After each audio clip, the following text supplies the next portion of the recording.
Students, BEd second year के paper knowledge and curriculum ज्ञान और पाठ्यचर्या के अंतर्गत हम लोग ज्ञान के तथ्यों के बारे में चर्चा कर रहे थे कि ज्ञान कहाँ कौन कौन से ऐसे तथ्य हैं जो ज्ञान का प्रतिनिधित्व करते हैं या ज्ञान को हमारे सामने प्रस्तुत करते हैं। तो अब तक हम लोगों ने ज्ञान के बारे में देखा था कि ज्ञान स्थानीय है, सार्वभौमिक है, ज्ञान व्यापक है, सैद्धांतिक है या व्यावहारिक है। आज हम देखने वाले हैं कि ज्ञान संदर्भात्मक होता है और ज्ञान लिखित भी, क्योंकि जहाँ स्थानीय है, सार्वभौमिक है, व्यावहारिक है, सैद्धांतिक है, तो जब ये हर तरह से ज्ञान हमारे इर्द गिर्द विद्यमान रहता है तो ये भी स्पष्ट है कि एक जगह ज्ञान संदर्भ के रूप में होता है। संदर्भ यानी कि परिचयात्मक अवस्था में, जिसको कि हम पहली बार किसी चीज को सुनते हैं, देखते हैं, समझते हैं, उसके बारे में परिचय प्राप्त करते हैं, तो वह एक परिचयात्मक या संदर्भात्मक ज्ञान होता है। और दूसरी तरफ ज्ञान लिखित अवस्था में होता है, क्योंकि उसको लिखकर संकलित किया जाता है। जैसे पाठ्य पुस्तकों के अंतर्गत जो जानकारियों को हम सब प्रमाणों के आधार पर लिखा जाता है, वह लिखित ज्ञान कहलाता है। तो आज हम सबसे पहले देखेंगे संदर्भात्मक ज्ञान।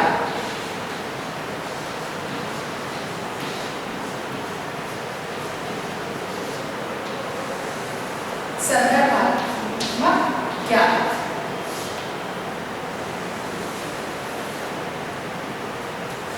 संदर्भात्मक ज्ञान की जो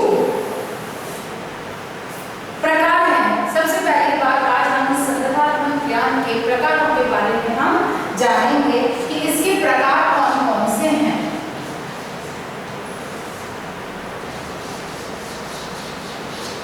यहाँ जिस स्पष्ट है कि संदर्भात्मक ज्ञान जो है, परिचयात्मक ज्ञान जो है, वो हम हमारे द्वारा किसी का पहली बार परिचय प्राप्त करना या उससे संबंधित सूचनाओं के को सुनना, समझना और उनको ग्रहण करने का जो प्रारंभिक अवस्था होती है, वह संदर्भात्मक ज्ञान कहलाती है या परिचयात्मक ज्ञान कहलाती है।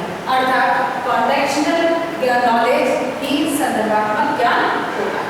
अब इसके प्रकारों की जहाँ तक बात आती है, इसके प्रकार कौन-कौन, किस प्रकार में, कितने प्रकारों के रूप में ये हमारे सामने उपस्थित रहता है या हम उसे समझ सकते हैं।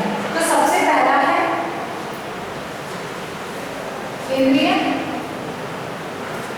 इंद्रिय संबंधी संदर्भात्मक ज्ञान।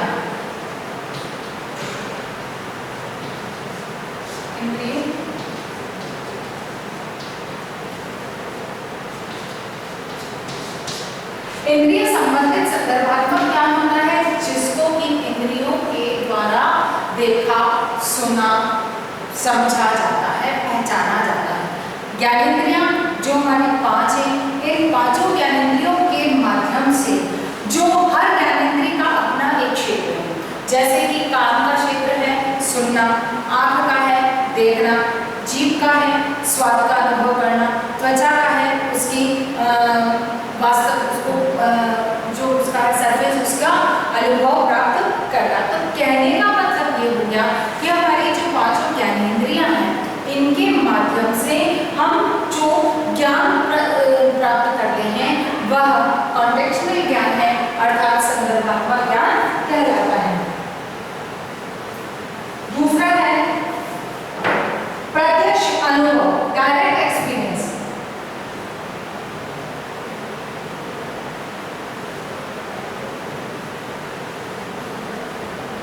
प्रत्यक्ष अनुभव यानी कि डायरेक्ट एक्सपीरियंस के द्वारा, प्रत्यक्ष अनुभव यानी कि किसी चीज को प्रत्यक्ष देखकर, जैसे कि ये समझा जाए कि हमारे सामने मतलब हमें प्रत्यक्ष जिसका अनुभव हो रहा है, हमारा जो अनुभव है वो हमारा है, उसे आप नहीं समझ पा रहे। जैसे कि कोई कार्य कर रहे हैं, कार्य करते करते हमें लगा कि हमारे को कोई दूसरा कार्य याद आ गया, तो आप उठकर वहां से जाते हैं, तो इसका उस कार्य की एक महत्ता का अनुभव वाली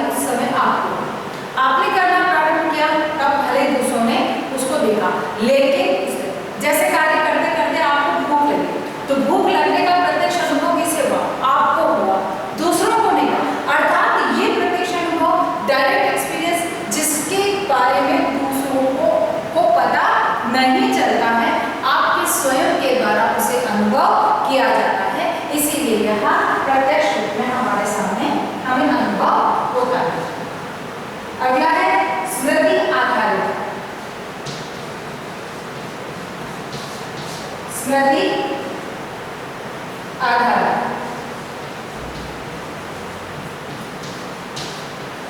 स्मृति आधारित यानी कि हमारी स्मृतियों के आधार पर, जैसे कि हमने आज किसी कार्य पे या कोई अनुभव हमें आज प्राप्त हुआ है, फिर हम कुछ समय बाद में कोई दूसरा कार्य कर रहे हैं, उसके अंतर्गत उस अनुभव की आवश्यकता थी या उस कार्य को उस तरीके से हमें करना था, तो हमारा वो अनुभव वहाँ पर उपयोग में आया।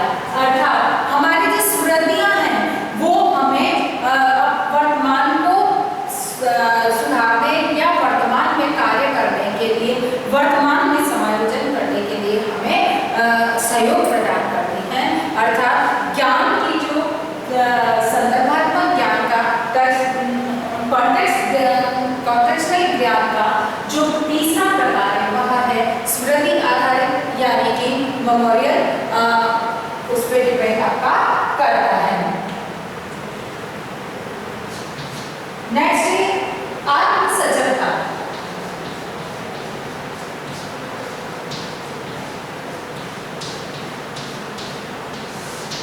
आत्मसजगता सेल्फ अवेयरनेस यानी कि आपकी अपनी सजगता पर निर्भर करता है। क्या अर्थात आप किसी कार्य को कर रहे हैं तो आपको एकदम से उसमें कुछ परिवर्तन अनुभव हो रहा है, तो आप उसे, आपकी सजगता पर निर्भर करता है कि आप उस परिवर्तन को समझें, देखें या उसे पहचानने का प्रयास करें। आप कितने सजग हैं, क्योंकि जैसे कहा जाता है कि कोई चीज आपके सामने से निकल गई, अगर आप सजग हैं तो आप उस वस्तु को देख पाएंगे, और अगर आप सजग नहीं हैं तो वस्तु अगर आपके सामने से निकल गई तो आप तब भी आप उसे नहीं पहचानेंगे। अर्थात कि ज्ञान आपकी सजगता पर भी निर्भर करता है। अर्थात संदर्भात्मक ज्ञान का जो अगला प्रकार है वो है सजगता आधारित ज्ञान यानी कि सजगता पर निर्भर करता है। अब बात आती है ज्ञान की, संदर्भात्मक ज्ञान की विशेषताओं की।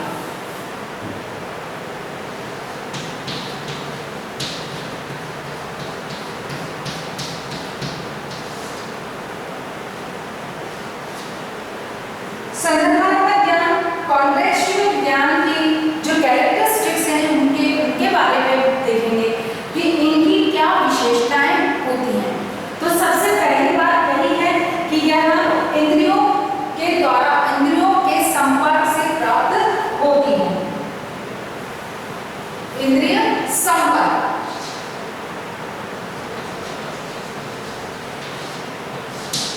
क्योंकि इंद्रियों का अपना ये होता है, इंद्रियों की अपनी प्रक्रिया, इंद्रियों के संपर्क में आने पर ही हम किसी चीज को समझ, देख, सुन पाते हैं, उनका अनुभव स्पर्श के आधार पर हम उसे समझ पाते हैं। अर्थात इसकी सबसे पहली विशेषता है कॉन्टेक्स्चुअल ज्ञान की नॉलेज की, यह ज्ञानेंद्रिय यानी कि हमारे सेंस ऑर्गन्स के कांटेक्ट में आने के बाद इसमें हमें प्राप्त होता है। अगली बात आती है प्रत्यक्ष अनुभव, यानी कि हमारे अपने इसकी दूसरी विशेषता प्रत्यक्ष अनुभव है, यानी कि हमारा डायरेक्ट एक्सपीरियंस जो है उस वह होना इसमें अनिवार्य है। अर्थात डायरेक्ट एक्सपीरियंस है वही संदर्भ ज्ञान को की विशेषता के रूप में देखा जा सकता है, यानी कि कहा जाए कि प्रत्यक्ष अनुभव के आधार पर मनुष्य ज्ञान को प्राप्त करता है। फिर स्मृति आधारित है, इसकी तीसरी विशेषता। चौथी विशेषता है आत्मसजगता। उसके बाद है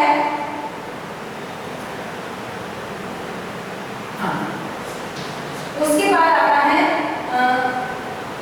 स्मृति अनुभव।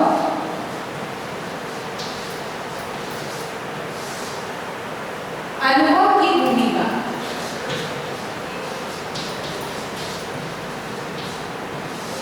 अनुभव की भूमिका यानी कि रोल ऑफ एक्सपीरियंस। यहाँ पर जो इसकी विशेषता है उसमें अगली बात आती है अनुभव की, क्योंकि जब हम किसके प्रत्यक्ष अनुभव, जिसमें हमने प्रत्यक्ष जानकारी हासिल करी या इंद्रियों के द्वारा कोई सूचना हमने देखी या उसका अनुभव किया, तो वह हमारा अनुभव के रूप में एक संकुल होता है, अनुभव के रूप में हमारे पास संकलित होता है, जो कि हमारे अन्य किसी कार्यों में, अन्य क्रियाओं को पूर्ण करने में सहयोग करता है। तो कहने का मतलब ये है कि संदर्भात्मक ज्ञान की जो अगली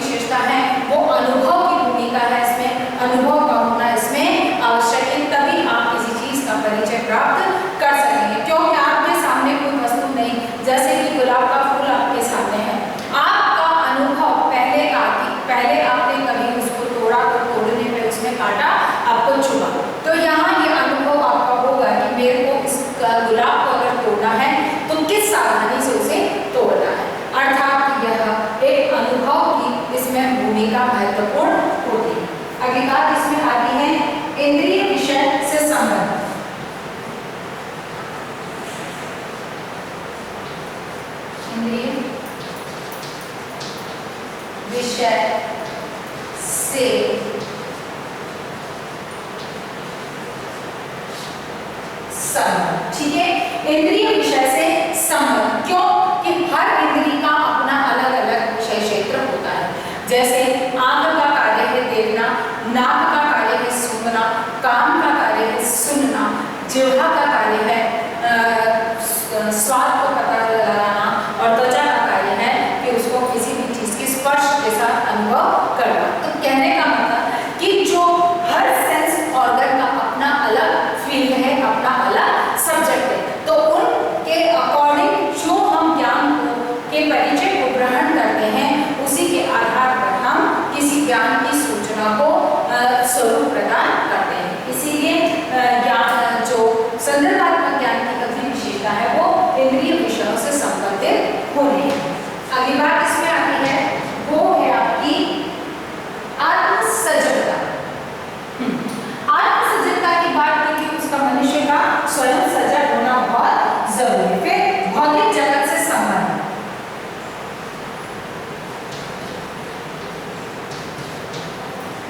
भौतिक जगत से संबंध।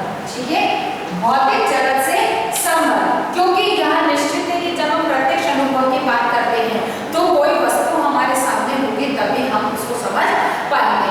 जैसे ये चौक, ये डस्टर हमारे सामने है, तो हम इसको हम ये भौतिक वस्तु है, इसके क्या किस तरह से इसका उपयोग किया जा सकता है, इसका आकार प्रकार, इसका निर्माण कैसे होता है, हम इस चीज को समझ पाते हैं। तो कहने का मतलब ये है कि इसका जो संदर्भ ज्ञान का संबंध है वो सीधा सीधा भौतिक वस्तु या भौतिक जगत से होता है। अगली बात इसमें आती है वो आती है आपकी संवेगों से संबंध।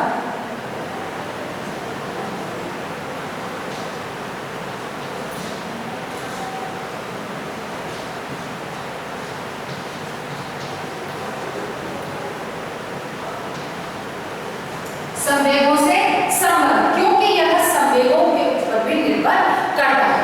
हम एक उत्साहपूर्ण उल्लासपूर्ण वातावरण में जब होते हैं, हम ऐसी जगह पर हैं जहाँ पर कि बहुत जॉय का मूवमेंट है, वहाँ पर हर बहुत एक ये कहा जाए कि एनर्जेटिक मूवमेंट है, तो हम खुद भी वहाँ पर प्रसन्नता और एनर्जी का अनुभव करते हैं। और अगर हम कहीं ऐसी जगह पर हैं जहाँ पर कि कोई दुखद माहौल है, वहाँ का जो एनवायरनमेंट बहुत सड़ी है, तो ऐसे में आप भी उससे ग्रसित होंगे और आप पर उस सड़ने से अब दुख का प्रभाव आपके ऊपर दिखाई देने लगेगा। अर्थात कि ये संदर्भ ज्ञान का जो संबंध है वह संवेगात्मक भावनाओं से भी देखा जाता है। संवेगात्मक एनवायरनमेंट या वातावरण से भी इसका संबंध होता है। तर्क एवं विचार पर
गंदगी या जो साफ है वो नहीं हो पाता है, वो पाउडर उसी के ऊपर चिपका रह जाता है।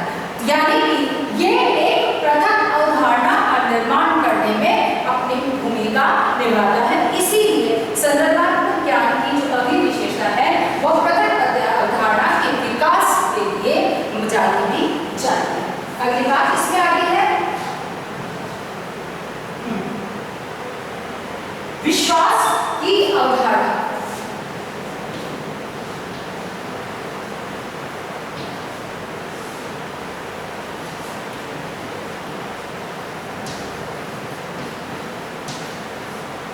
विश्वास की अवधारणा, अगर हम विश्वास नहीं करेंगे तो हम उस वह ज्ञान नहीं होगा। इसीलिए संदर्भ जो है उस पर विश्वास का निर्माण होता है इसके माध्यम से, अर्थात कि हम ये विश्वास कर पाते हैं कि कौन सा डस्टर सही मिटाता है और कौन सा डस्टर सही नहीं मिटाता। तो कहने का मतलब कि जब संदर्भ की बात आती है तो उस पर विश्वास का निर्माण हो पाता है। संदर्भ के माध्यम से हम विश्वास के लक्ष्य तक पहुंच पाते हैं। अगली बात इसमें आती है सामान्य व्यवस्था से संबंध।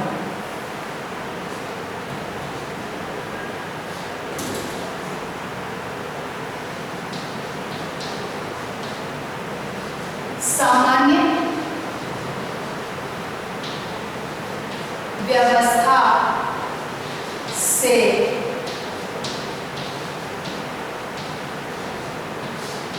सामान्य व्यवस्था से संबंध, यानी कि संदर्भात्मक ज्ञान जो है उसका संबंध सामान्य व्यवस्था से होता है। उसमें कोई विशिष्ट विशेषताएं, विशिष्ट गुण, विशिष्ट प्रकृति, विशेष मतलब कहा जाए कि विशेष तथ्य का होना आवश्यक नहीं है, क्योंकि यह एक परिचयात्मक अवस्था है। अतः इसमें एक इंट्रोडक्टिव स्टेज कही जा सकती है इसे। तो इसमें एक सामान्य व्यवस्था होती है, किसी विशिष्ट या किसी स्पेशलाइजेशन की इसमें कोई आवश्यकता नहीं होती। इसीलिए इसकी जो अगली और अंतिम विशेषता है वो इसके विशिष्टीकरण पर निर्भर करती है, या इसमें सामान्य व्यवस्था पर निर्भर करती है। तो आज हमने संदर्भात्मक ज्ञान के प्रकार और विशेषताओं के बारे में अध्ययन किया। क्योंकि सामान्य ज्ञान की बात आती है, संदर्भ यानी कि परिचयात्मक होती है। तो जब परिचयात्मक बात होती है तो निश्चित है कि वह अलग अलग दृष्टिकोण से प्राप्त किया जा सकता है। परिचय हम अपने अनुभव से प्राप्त करते हैं, ज्ञानेंद्रियों से प्राप्त करते हैं, हमारा प्रत्यक्ष अनुभव होता है और हमारी स्मृति पर आधारित होता है। क्योंकि जब हम प्रत्यक्ष अनुभव की जहाँ हमने बात की थी तो ये बात स्पष्ट है कि उसका अनुभव हमें स्वयं को होता है, हमारे सामने जो व्यक्ति है उसे नहीं होता है। लेकिन जब इसको विशेषता के दृष्टिकोण से देखा जाए, अर्थात कि जब किसको हम संदर्भ ज्ञान कहेंगे, परिचयात्मक ज्ञान कहेंगे, इंट्रोडक्टिव नॉलेज कहेंगे, उसके लिए उसमें इन विशेषताओं का होना अनिवार्य है। क्योंकि अगर इंद्रियों से, क्योंकि ज्ञान की जो शुरुआत है ज्ञानेंद्रियों से ही होती है, क्योंकि हम किसी भी सूचना को अर्जित करते हैं वो सूचना सर्वप्रथम उस सूचना के संपर्क में कौन आती है? हमारी ज्ञानेंद्रिय, यानी कि हमारे सेंस ऑर्गन। हमको किसी ने कुछ कहा कि आपको अमुक व्यक्ति बुला रहा है, तो इसमें किस सेंस ऑर्गन ने एक्टिवली पार्टिसिपेट किया? वो था हमारा ईयर या हमारा कान। तो यानी कहने का मतलब ये है कि जो हमारे सेंस ऑर्गन है उनके द्वारा हम जो है जो इंफॉर्मेशन है, बेसिक इंफॉर्मेशन है, उसको कलेक्ट करने का फर्स्ट जो हमारे पास सोर्स होता है वो हमारी ज्ञानेंद्रियां हैं, यानी कि हमारे सेंस ऑर्गन्स हैं। उनके आधार पर हम डायरेक्ट एक्सपीरियंस करते हैं, क्योंकि हर चीज़ का हमें अपने व्यक्तिगत स्तर पर उसका अनुभव एक्सपीरियंस होना आवश्यक है।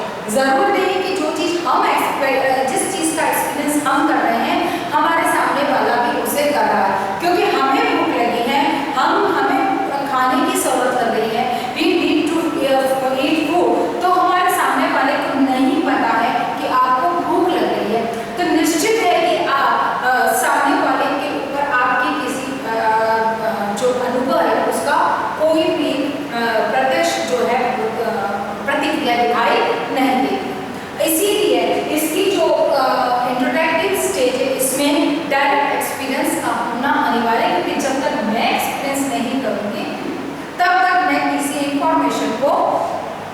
नॉलेज के लेवल तक ले जाने की कोशिश नहीं करोगे। फिर डेफिनेटली ये हमारी मेमोरी पर डिपेंड करता है। जो एक्सपीरियंस हमने आज लिया है वो एक्सपीरियंस जरूरी नहीं कि आज जो एक्सपीरियंस लिया वो यहीं पर खत्म हो जाएगा। जो एक्सपीरियंस लिया वो डेफिनेटली आपको कहीं ना कहीं लाइफ में कहीं ना कहीं किसी भी स्टेज पे किसी भी कार्य को वर्क करने के लिए वो आपका सहयोग करेगा या आपके जो है कार्य को करने में उसका उस विधि का या उस मेथड का हम यूज कर सकते हैं। तो कहने का मतलब मेमोरी का होना बहुत जरूरी है, क्योंकि मेमोरीज के माध्यम से ही एक बड़ा हमारा पूरा एक पिरामिड खड़ा होता है, जिसके आधार पर ही हम अपनी लाइफ को स्टेप बाय स्टेप आगे बढ़ाते जाते हैं। अगर ये पिरामिड नहीं है तो हमारे पास में कुछ भी नहीं है। क्यों? कि मेमोरी का जो पूरा पिरामिड है वो कहाँ से शुरू होता है? इस पॉइंट से शुरू होता है, क्योंकि बच्चा फर्स्ट जो है वो बहुत छोटी मेमोरीज होती हैं और फिर एक मेमोरी में यहाँ पर एक हुई, फिर यहाँ पर दो, फिर यहाँ पर उसको 3, फिर यहाँ पर उसको 5 होंगे। तो इस तरह से पूरा एक पिरामिड तैयार होता है हमारी मेमोरीज का। फिर है आत्मसचेतना, सेल्फ अवेयरनेस होना बहुत जरूरी है। अगर आप सेल्फ अवेयर नहीं होते हैं तो निश्चित है कि आप किसी चीज को जो नॉलेज की स्टेज तक नहीं ले जा सकते हैं। यानी कि जो इंट्रोडक्टिव स्टेज है उसके अंदर सेल्फ अवेयरनेस का होना बहुत जरूरी है, क्योंकि आप जब तक सेल्फ अवेयर नहीं होंगे तो जो भी इंफॉर्मेशन आपके सामने है उसके प्रति आपकी अलर्टनेस नहीं रहेगी, उसमें आपकी सजगता नहीं रहेगी, तो आप उसे आगे तक नहीं ले जा पाएंगे। फिर अनुभव, एक्सपीरियंस का होना भी जरूरी है। जिस तरह से मेमोरी का पिरामिड खड़ा होता है सेम वैसे ही आपकी एक्सपीरियंस का भी पिरामिड होता है। और यही जो इंट्रोडक्टिव स्टेज है उसको आगे नॉलेजेबल स्टेज तक ले जाने के लिए एक्सपीरियंस का होना बहुत जरूरी है। अगर एक्सपीरियंस नहीं है तो आप हर बार हर कार्य को करने के लिए प्राइमरी स्टेज से प्रारंभ करेंगे, प्राइमरी स्टेज से स्टार्ट होंगे, जो कि आपके लिए टाइम वेस्टिंग होगी। आपके लिए ये कहा जाए कि अपने टारगेट को पूरा करने में सबसे बड़ा ऑब्स्ट्रक्शन माना जा सकता है। फिर इंद्रियों का विषय, हर सेंस ऑर्गन का अपना अपना एक टॉपिक है, उसके अकॉर्डिंग हम क्लियर कर रहे हैं। भौतिक जगत यानी कि फिजिकल जो थिंग्स हमारे सामने हैं, जो जितनी भी फिजिकली जो हमारे सामने चीज़ें हैं, हम उन्हीं के बारे में इसको कह सकते हैं, लिख सकते हैं, उसके बारे में हम डिस्क्राइब कर सकते हैं। जैसे कि डस्टर है, तो ये डस्टर क्या है, कैसा बना हुआ है, तो फिजिकली हमारे पास है। तो यहाँ पर आज की बात में यही आपको समझ में आई होगी कि हमारा संदर्भात्मक ज्ञान और उसकी प्रकार और उसकी विशेषताएं क्या है। अब उसके कल हम उसके अंदर उस पर चलेंगे, तो उससे पहले आपको एक क्वेश्चन करना है। आज का आपका होमवर्क में जो क्वेश्चन है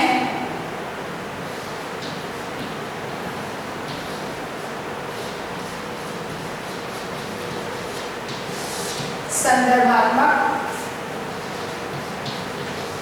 ज्ञान यानी कि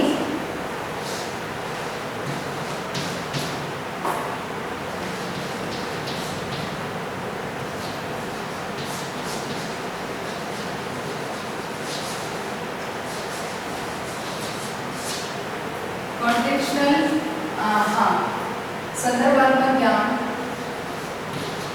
के अर्थ को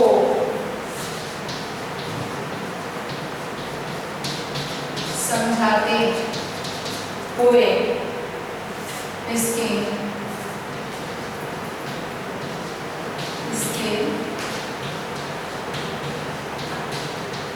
प्रकार व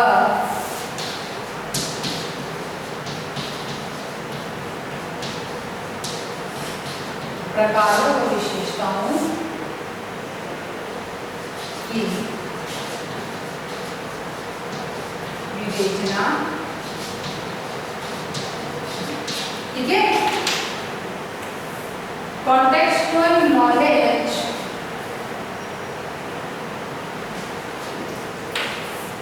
के अर्थ